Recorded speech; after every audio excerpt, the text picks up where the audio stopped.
आखिर क्या कारण है जिसके चलते बिहार के गया में नहीं उगता है तुलसी का एक भी पौधा?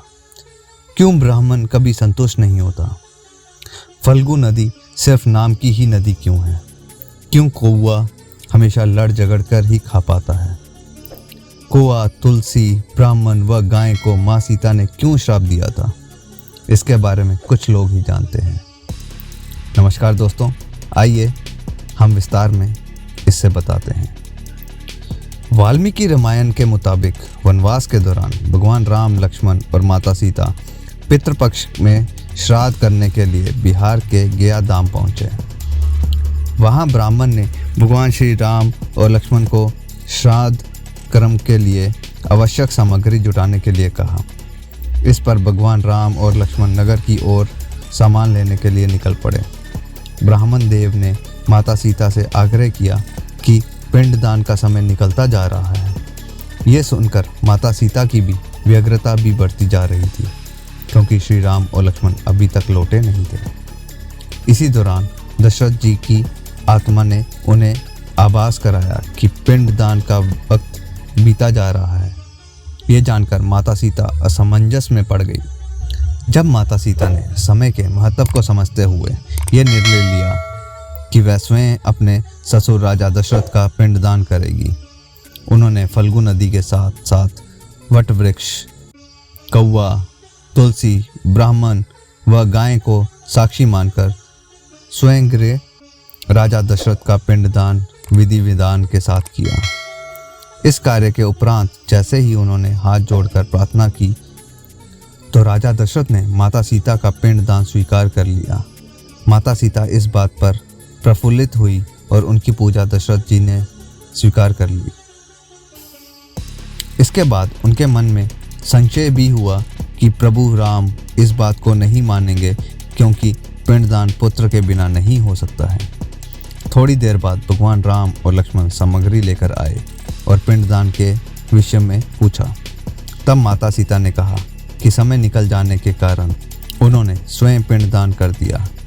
प्रभु राम को इस बात पर विश्वास नहीं हो रहा था कि बिना पुत्र और बिना सामग्री के पिंडदान कैसे संपन्न हो सकता है और कैसे स्वीकार हो सकता है। इसके बाद माता सीता ने कहा कि वहाँ उपस्थित फल्गु नदी, तुलसी, कौवा, गाय, वट वृक्ष और ब्राह्मण श्रद्धा कर्म की गवाही दे सकते हैं।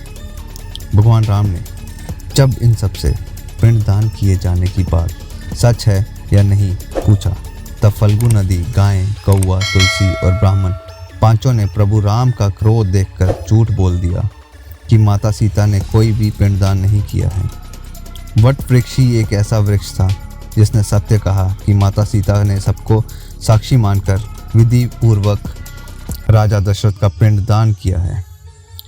पांचों साक्षी के झूठे बोलने पर माता सीता ने क्रोधित होकर उन्हें आजीवन श्राप दे दिया। फल्गु नदी को श्राप दिया कि वह सिर्फ नाम की ही नदी रहेगी, उसमें पानी कभी भी नहीं रहेगा।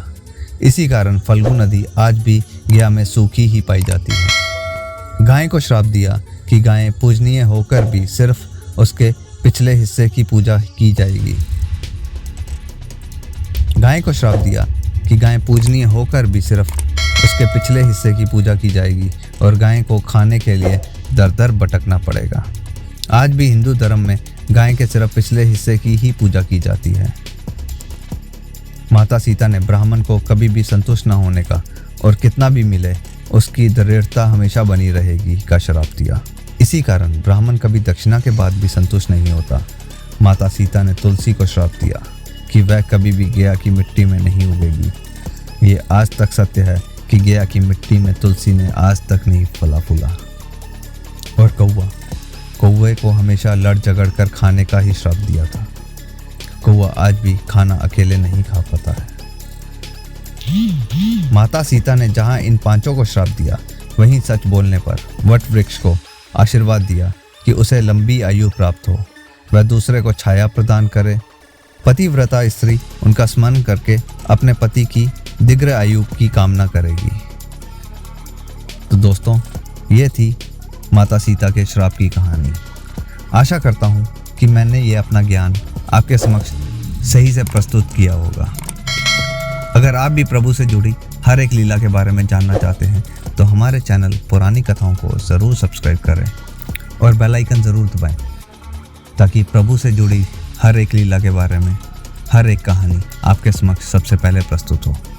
जय श्री राम, जय हरि, जय विष्णु, जय शिव शंकर।